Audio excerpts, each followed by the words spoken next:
A história negra guiando passeios turísticos no centro do Rio de Janeiro e o teatro como ferramenta pedagógica nas escolas públicas.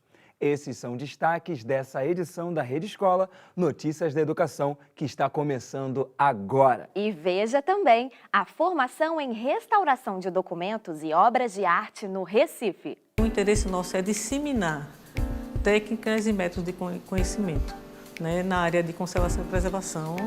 E, com isso, a gente contribui também, que é nossa prioridade, para o patrimônio histórico e cultural brasileiro. A tecnologia aplicada na educação de estudantes autistas ou com deficiências intelectuais. Desde 2011, a Universidade de Brasília desenvolve softwares educativos para esses estudantes. Já são mais de 10 programas com propostas que vão desde a alfabetização e o ensino das matemáticas até as dicas de atividades comuns no dia a dia. Ernesto, a nossa equipe em Brasília visitou a Associação Pestalozzi para compreender a importância de iniciativas assim na vida de pessoas com deficiências. Vamos ver na reportagem de Ivana Diniz.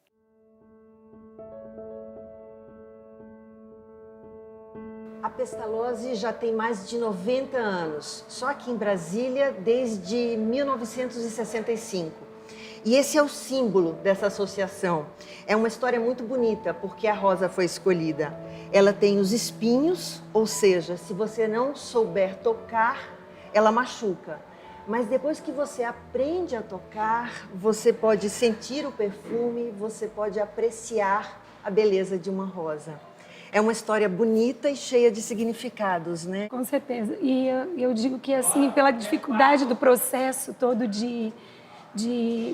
com a pessoa deficiente, né? Essa dificuldade que a gente tem nesse processo educativo, né? E no momento que tu acolhe, tu também proporciona vida a eles, proporciona essa beleza, né? Uhum. Eles desabrocharem e conviver com a gente, que é o que a gente tem de mais importante aqui, né? Uhum. É o convívio com eles e essa relação amorosa, né? Uhum. E vocês estão abertos ao trabalho voluntário? Sim, sim, totalmente. Nós estamos criando, inclusive, agora um prédio exclusivamente para o atendimento de serviços voluntários dentro da área, seja de saúde, educação. Então, a gente conta demais com essa possibilidade de apoio, né? As pessoas começaram a usar os produtos, começaram a ver os resultados, as famílias começaram a dar relatos de que os estudantes estavam gostando de lidar com o computador, com o software educacional, já estavam aprendendo letras, aprendendo coisas, né, fundamentais do dia a dia. Então aí eu resolvi me aprofundar nesse trabalho e direcionar todos os meus esforços na universidade, em termos de pesquisa, para softwares educacionais para pessoas com autismo e deficiência intelectual. Traz um resultado mais rápido na alfabetização justamente por chamar mais atenção, ser mais chamativo e interativo. E eles interagem com os números, com as quantidades, o nome dos números, aí já associa o português já com a matemática, já faz esse vínculo, justamente para que eles possam utilizar lá fora. O que você tem vontade de aprender com matemática? Matemática. A pessoa botar o troco para outra pessoa que vai no mercado. Você já passou alguma situação que, assim, te perguntaram quanto é e você não sabia dizer? Já passei. Conta pra mim. Não, eu fui comprar uma Coca-Cola pra minha mãe. E? Aí a mulher falou, tá errado. Aí eu falei, então tá. Aí eu conversei com minha mãe e minha mãe falou, tá errado, volta lá. Eu tive que voltar lá. O fato deles poderem interagir com a ferramenta e colocar isso em prática na vida real, isso faz com que as pessoas vão, inclusive, desmistificando os conceitos errôneos em relação à aprendizagem. De que eles não aprendem, de que eles não conseguem, de que eles já chegaram no limite deles. Por isso que nós trabalhamos com jovens e adultos, para provar que eles realmente são capazes. Nós temos pessoas com deficiência intelectual que com 50 anos de idade estão sendo alfabetizadas. Hoje a gente sabe que aqui é um espaço onde eles vivem, eles brincam, eles dançam, eles se divertem, estudam, aprendem, convivem, né? uma vida comum. Comum. É isso.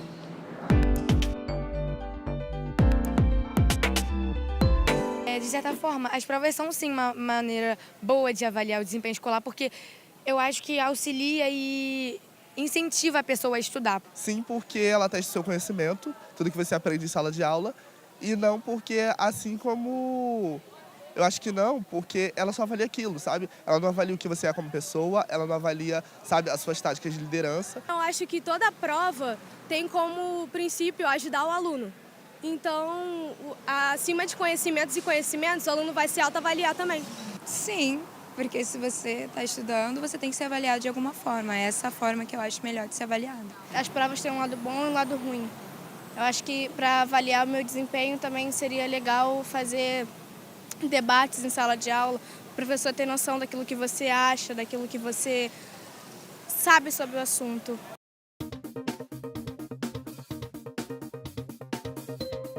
A Coordenação de Aperfeiçoamento de Pessoal de Nível Superior, CAPES, abriu edital para o programa de Residência Pedagógica. Serão concedidas as seguintes modalidades de bolsa de estudo.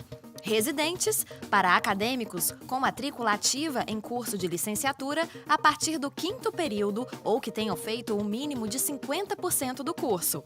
Coordenador institucional, para professores da instituição de ensino superior responsável pelo projeto de residência pedagógica.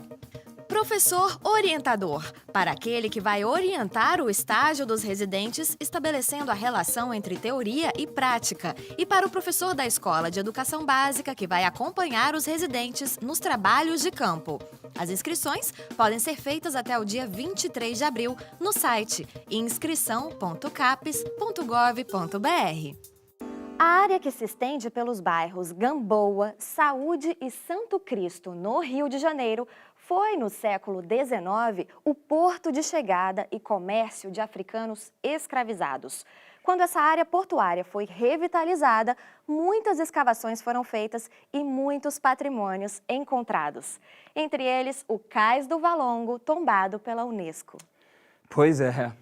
Nessa mesma área, Clarissa, batizada pelo cantor Heitor dos Prazeres como Pequena África, uma jovem empreendedora desenvolveu um projeto de turismo étnico.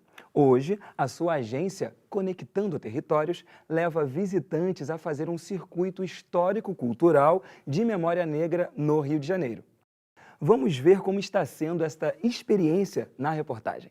O Cais do Valongo ele foi um local onde chegaram mais de 1 milhão de africanos escravizados para servir de mão de obra e construção do Brasil. E é muito importante a gente falar sobre essa história para entender onde a gente está hoje, né, no presente. Thaís caminha com os estudantes pelas ruas da região do Valongo, que antes eram conhecidas pelo comércio de escravos. Os africanos que não resistiram às condições precárias de viagem foram enterrados no cemitério dos Pretos Novos. Para cada 400 africanos escravizados, 100 chegavam já mortos.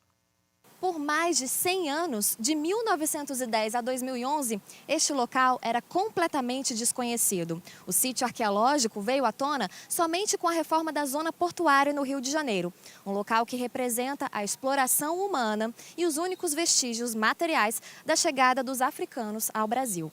Um sítio arqueológico, né? Patrimônio material, tombado pela Unesco, né? Como patrimônio da humanidade. Tem toda a importância para essa educação, até no sentido de contar essa história, que é uma história que foi apagada durante muito tempo. Eu acho muito importante esse passeio porque eu moro no Rio de Janeiro, eu cresci aqui, eu nasci aqui e eu quase não venho para essa parte aqui do centro, porque como eu moro em Jacarepaguá, às vezes algumas coisas daqui ficam bem distantes. E eu nunca conheci essa parte aqui. E eu não sabia que tantos lugares daqui do centro tinham uma história tão importante, porque eu tenho ancestrais que são da África, que são envolvidos com essas coisas e eu não sabia disso. Eu acho que o turismo é uma forma de educar, né, uma forma da gente se aproximar com a história e com a cultura, né? Então acho que a educação a partir do turismo é importante para a gente conhecer mais, né? Thaís passou a relatar os passeios educativos em seu website. O projeto chamou a atenção do consulado americano e no ano passado ela foi contemplada no programa YLAI, que já ofereceu bolsas de intercâmbio a mais de 600 jovens líderes e empreendedores da América Latina e Caribe. O intercâmbio que eu fiz para os Estados Unidos, ele foi muito importante para eu ter contato muito com como que o mercado ele funciona, né? Eu fiz lá um intercâmbio numa outra agência de turismo, né? Então eu aprendi muitas coisas que hoje em dia eu vou aplicar na minha empresa. Intercâmbios internacionais, não, eu acho que tem um valor enorme para desenvolver o potencial de uma pessoa, de um jovem. Dá muitas oportunidades de crescer pessoalmente e profissionalmente. Alunos de escolas públicas que fazem parte do programa da Embaixada de Ensino de Inglês são levados a conhecer a pequena África brasileira. Está abrindo um mundo diferente para a gente. Então, a oportunidade é muito além do que a gente esperava, porque a gente nunca teve acesso à história como nós estamos tendo no curso.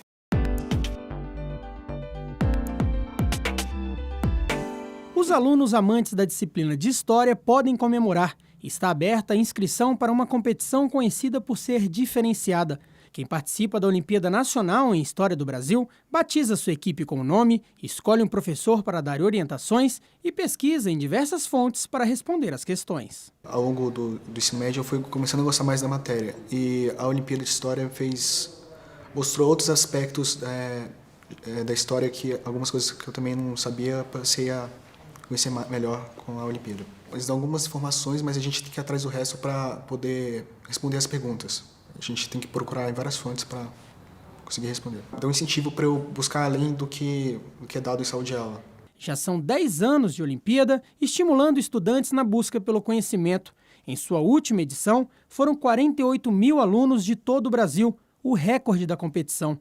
Esse ano, o projeto desenvolvido pelo Departamento de História da Unicamp, com apoio do Conselho Nacional de Desenvolvimento Científico e Tecnológico, o CNPq, espera um número ainda maior de inscritos. Importantíssimo os professores incentivarem os alunos em sala de aula, porque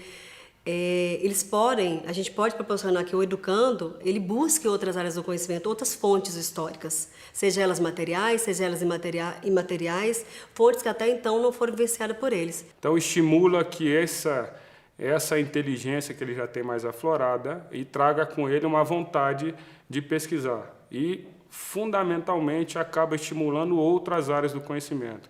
As inscrições podem ser feitas até o dia 24 de abril no site olimpiadadehistoria.com.br. Alunos matriculados em escolas públicas ou particulares, a partir do 8º ano do ensino fundamental até o 3º ano do ensino médio, podem participar. Educadores asseguram que o teatro apresenta-se como excelente ferramenta pedagógica importante para a formação comportamental do estudante. No entanto, são muito poucos os professores de arte na educação básica que são licenciados em alguma graduação, seja arte visual, música, dança ou teatro. E na contramão desse quadro, o professor Antônio Veríssimo Júnior, fundador do já conhecido Teatro da Laje, na Vila Cruzeiro, no bairro da Penha, no Rio de Janeiro, hoje planta a experiência do teatro nas escolas municipais. Dê só uma olhada. Como começou a sua história com o Rio de Janeiro e com a arte? Eu vim do Recife, cheguei ao Rio de Janeiro em 1993, para fazer o curso de teatro da Unirio. Terminei a licenciatura em teatro, fiquei buscando caminhos. Infelizmente, eu descobri que a representação que faziam de mim tinha chegado antes de mim e só queria me dar o papel do nordestino, do meio rural, praieiro, só queria me dar o papel de cangaceiro, e eu não era isso. Eu ficava por trás, gritando, dizendo que não era isso, que eu também, discuti, debati outras coisas. Então vi que ali não tinha lugar para mim. Vim trabalhar como professor numa escola pública municipal. Lá eu criei o Grupo Teatro da Laje como ampliação das ações que eu desenvolvi em sala de aula com meus alunos. Depois de mais de 15 anos desse trabalho com o Teatro da Laje, o que mudou da sua visão de teatro? A importância das artes cênicas na educação é porque ela é uma oportunidade de colocar o aluno como centro de tudo. É um momento em que a escola serve para a livre expressão das culturas de origem desses alunos, das diversas culturas que compõem a escola. Como tornar a cultura um meio possível para esses jovens de baixa renda? Eu fui convidado pelo secretário municipal de educação, César Benjamin, para gerenciar um programa de teatro na rede municipal, o programa A Escola Fertiliza a Cena da Cidade. Tem o objetivo de estimular o surgimento de grupos de teatro nas escolas da rede municipal de ensino. Semear teatro pela cidade a partir das escolas, que elas sejam esses celeiros, que os nossos alunos sejam vistos também como produtores de arte e cultura. Você tem essa preocupação de torná-los protagonistas das próprias histórias, mas ao mesmo tempo você ensina a história do teatro através de Shakespeare, Montecchio, os Capuletos. Por que você escolheu essa dinâmica? A gente sempre cria a partir de algo, mas é fundamental que essa história seja apropriada por eles.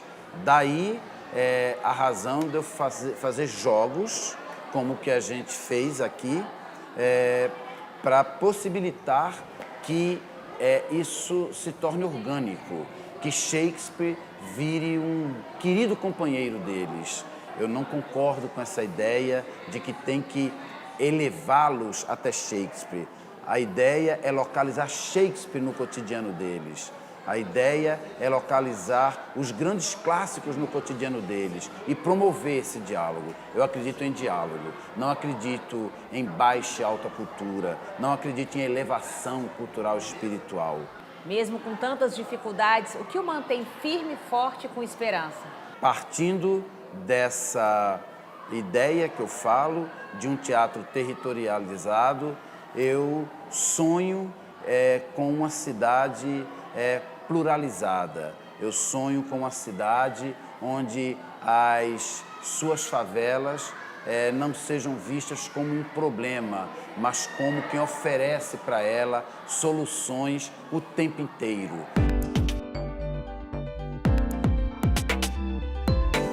O teatro, para mim, é que a gente não importa a nossa idade, o que importa é todos nós brincarmos juntos. Nos ensina um pouco mais sobre a nossa vida, sobre como se conviver com os outros. O teatro, para mim, é alegria. O teatro, para mim, é uma coisa que a gente pode se reunir e brincar juntos. Para mim, é amor e felicidade. É uma coisa muito importante para a nossa vida. Para mim, é uma coisa legal, os movimentos. É emoção, felicidade. É a cultura. Não é só uma aula, mas é uma forma de expressar os sentimentos e a felicidade que a gente sente. Quando o assunto é formação do restaurador ou da restauradora de obras de arte ou de documentos antigos, incluindo os livros raros, os profissionais hoje no Brasil vão se deparar com caminhos mais diversos. Há cursos técnicos, há graduação, como a da PUC de São Paulo, e especialização, a mais falada é a de Belo Horizonte. Mas são poucos e muitos ainda buscam formação fora do país. No Nordeste, um dos centros de formação em restauro é o Laboratório de Pesquisa, Conservação de Documentos e Obras de Arte, o Laborarte, da Fundação Joaquim Nabuco, no Recife. A nossa equipe foi ao Laborarte e trouxe a reportagem que vocês vão ver agora. Expostos no jardim do Museu do Homem do Nordeste, no Recife, esses veículos guardam momentos históricos importantes. A jangada, por exemplo, transportou do Ceará ao Rio de Janeiro pescadores que foram ao encontro do presidente Médici levar suas reivindicações. Com a iniciativa em pleno regime militar, nos anos 70, eles conquistaram para a categoria o direito à aposentadoria. Recentemente, os veículos passaram por restauração supervisionada pelo Laborarte, o Laboratório de Pesquisa, Conservação de Documentos e Obras de Arte. Está voltado para ações de conservação e restauração dos acervos documentais, artísticos e histórico da Fundação Joaquim Nabuco. Nós temos já convênio com a Universidade Federal de Pernambuco na área de pesquisa, também na parte de análise química de pigmentos, de aglutinantes, de vernizes, né, nas obras de arte que a gente restaura aqui no Laborarte. E também o interesse nosso é disseminar técnicas e métodos de conhecimento, né, na área de conservação e preservação, e com isso a gente contribui também, que é nossa prioridade, para o patrimônio histórico e cultural brasileiro. Além de tratar dos acervos da Fundage, o Laborarte também funciona como um importante centro de formação profissional. Adalberto Trajano é estudante de biblioteconomia e estagiário do setor de conservação e restauro de documentos e livros antigos. De início queria ser da área de biblioteca escolar, mas quando eu estava no segundo período apareceu a oportunidade e eu tive o meu primeiro contato com a conservação e o restauro. Eu quero dar ênfase a papel. Quando concluir agora minha graduação em biblioteconomia, engajar no mestrado e também fazer ser bacharel em conservação e restauro. O restaurador aqui do Laborarte, ele faz praticamente todas as etapas de conservação e restauração. Se dá preferência a profissionais que tenham ligações de instituições que trabalhem diretamente com acervo. O Laborarte, nos últimos anos, se engajou também em fazer cursos. 2015 para cá, estamos feito cursos de 2 turmas por ano. Os que já vêm com algum conhecimento, fica mais fácil. Mas os que chegam novatos, a gente percebe primeiramente se eles dão para a área, se tem interesse. Percebendo isso, a gente começa a indicar eles a cursos, seminários, onde procurar. Facilitamos o máximo possível para que esse know-how de conservador e restaurador aumente cada vez mais. O trabalho de conservação e restauração das obras do Laborarte é orientado pela restauradora Cecília Sátiro Nóbrega. Eu me formei em artes plásticas e sempre tive interesse em fazer algum trabalho manual. Eu sempre gostei dessa parte. Tive a sorte de conseguir um estágio, inclusive aqui. Eu comecei com o restauro aqui e hoje em dia estou trabalhando. Fiz alguns cursos aqui mesmo, no Laborarte, e fiz outros também quando eu trabalhei em outros locais. E aí gostei muito, me identifiquei logo de cara e continuei até hoje nessa área. Sob orientação de Cecília estão 2 estagiários, a estudante de História Marília de Melo Cavalcante e Raimundo Batista, que estuda Museologia, ambos da Universidade Federal de Pernambuco. Desde o início do curso era um dos lugares que eu realmente queria estagiar, porque acho que dentro dos equipamentos culturais da cidade do Recife, poucos deles possuem um laboratório de conservação e restauro. Né? E aqui a gente tem a oportunidade de trabalhar com diversos suportes, né? Desde o papel, enfim, porcelanas, pinturas, enfim. Sendo orientado por pessoas realmente que têm uma competência, né, na área, e é uma coisa que alia a questão do aprendizado teórico dentro da sala de aula e vim para a questão da prática. Eu tenho muito interesse nessa área de pesquisa e de ter um mestrado, sendo que a área de restauração eu penso em cursos pelo Brasil para ver se eu me aperfeiçoo mais. Depois que eu entrei no projeto, eu comecei a ver que aquilo ia me ajudar muito, principalmente para conhecer obras raras, obras históricas, ter acesso a acervos antigos, culturalmente falando, ia ser muito enriquecida. Meu xodó dentro da museologia é restauração mesmo, conservação e restauro. Pretendo, sim, continuar na área. A organização não governamental Avante vai promover nos dias 2 e 3 de maio o Seminário Nacional Educação Integral nas Infâncias. O encontro, voltado para educadores de todo o Brasil, vai acontecer no Teatro Sesc, em Salvador, na Bahia. Na pauta, práticas de ensino-aprendizagem que promovam o desenvolvimento integral das crianças. As inscrições para o Seminário Nacional Educação Integral nas Infâncias são gratuitas e online. É só acessar o site educaçãointegral.org.br. Assim, nós encerramos a edição de hoje da Rede Escola, a nossa revista semanal de educação. Aqui, destacamos a história negra como foco de passeio turístico. E o teatro como importante ferramenta pedagógica. A gente volta na próxima semana, na sexta, às 7 da noite, no sábado, às 4 da tarde, no domingo, ao meio-dia e na segunda, ao 12:30. Veja a Rede Escola também pelo site www.tvescola.org.br. Até lá! Aguardamos vocês!